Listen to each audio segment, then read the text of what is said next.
అంటే వానికి భూమి కొనిపిస్తామని చెప్పి 1 బిలియన్ మార్చేసి ముద్దాయిలు పట్టుకుంటే అంతా వీళ్ళ కాంగ్రెస్కి అంతా చెప్తారు. అది జరిగింది. వీళ్ళు అప్రోచ్ అయితే ఒక అమ్మాయిని అడ్డం పెట్టి సొంతకాలు పెట్టించి మరి నీ పేరు మీద ఉంటారు భూమి, నీకు తెలియకుండా నాగమల్లారెడ్డి పేరు నెక్కించేసినారు వీళ్ళు. నాగమల్లారెడ్డి పెట్టుకుంటే వీళ్ళు వేస్తారని చెప్పి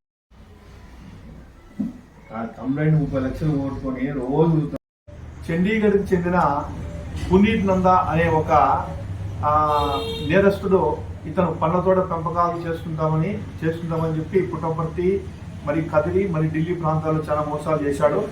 ఆ విధంగా గోపాల్ శర్మ అనే జోషి అనే బెంగళూరు చెందిన వ్యక్తితో కన్సల్ట్ అయ్యి నీకు ల్యాండ్ అమ్ముతాము, అదేవిధంగా పండ్ల తోట పెంపకాలు నెలకు సంబంధించిన ఆదాయం చూపిస్తామని చెప్పి మన కదిరిలో కూడా ప్రయత్నాలు చేశాడు. ఇందులో భాగంగా తనకల్లు మండలం కొక్కంటి గ్రామానికి చెందిన శ్రీనివాస నాయుడు, అదేవిధంగా నాగమల్లారెడ్డి మరియు నీలకంఠారెడ్డిని అప్రోచ్ అవుతాడు.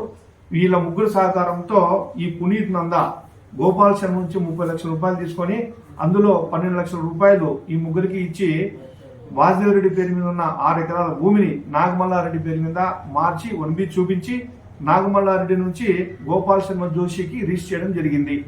తర్వాత ఈ మోసాన్ని తెలుసుకున్న గోపాల్ శర్మ జోషి ఇచ్చిన ఫిర్యాదు మేరకు crime number 146 of 23 under section 420, 467, 468, 471 2/34 గా కేసు నమోదు చేయడం జరిగింది 2023లో.